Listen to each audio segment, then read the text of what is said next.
Global Watch Pakistan's military faces a crisis of legitimacy. A purportedly leaked letter, allegedly written by junior and mid-ranking officers within the Pakistani army, calling for the resignation of Army Chief General Asim Munir, has despite its incendiary nature merely reflected the sentiments festering among the broader populace. Criticizing the army chief for a spectrum of issues currently afflicting the nation, ranging from political repression to economic turmoil, the letter decried General Munir's leadership as responsible for leading Pakistan towards a state akin to the 1971 fall of Dhaka.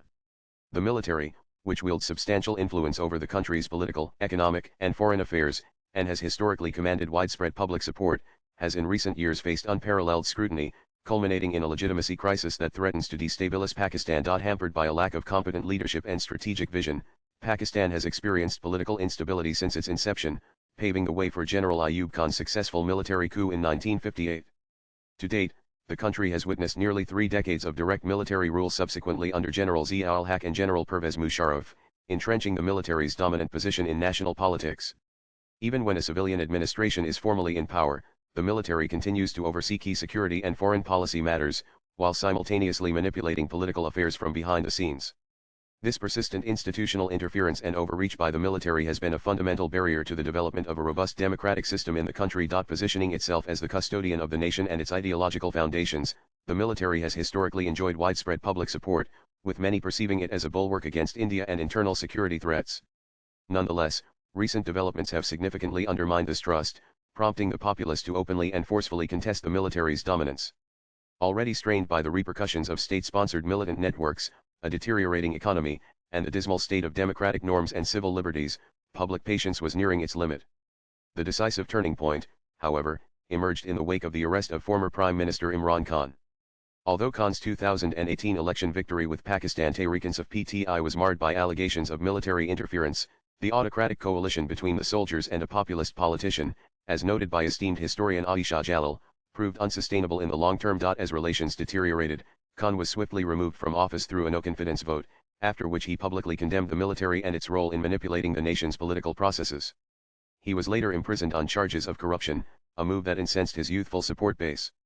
His detention provoked unprecedented backlash, with his supporters launching direct assaults on symbolic military sites, including the Army General Headquarters in Rawalpindi, the Radio Pakistan studios in Peshawar, and various martyrs' memorials. This marked the first instance in the country's history where the public transitioned from vocal dissent to physical aggression against the military establishment.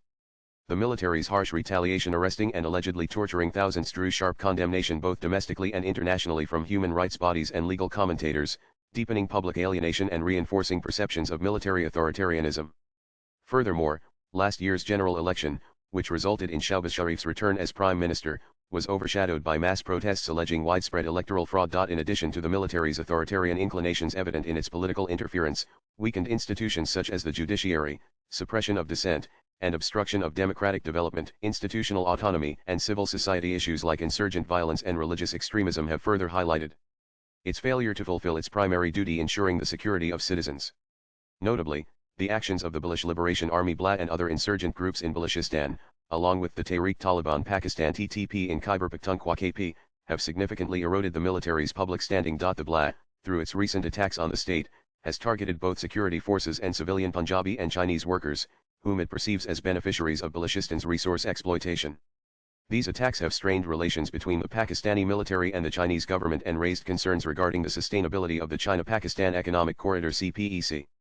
Meanwhile, the TTP, emboldened by the Taliban's return to power in Afghanistan in 2021, has intensified its campaign against the Pakistani state, increasingly gaining territorial control and forming several Protestant enclaves across KP province. For decades, the Baloch, Pashtun, and Sindhi communities have harbored deep-seated grievances against the military.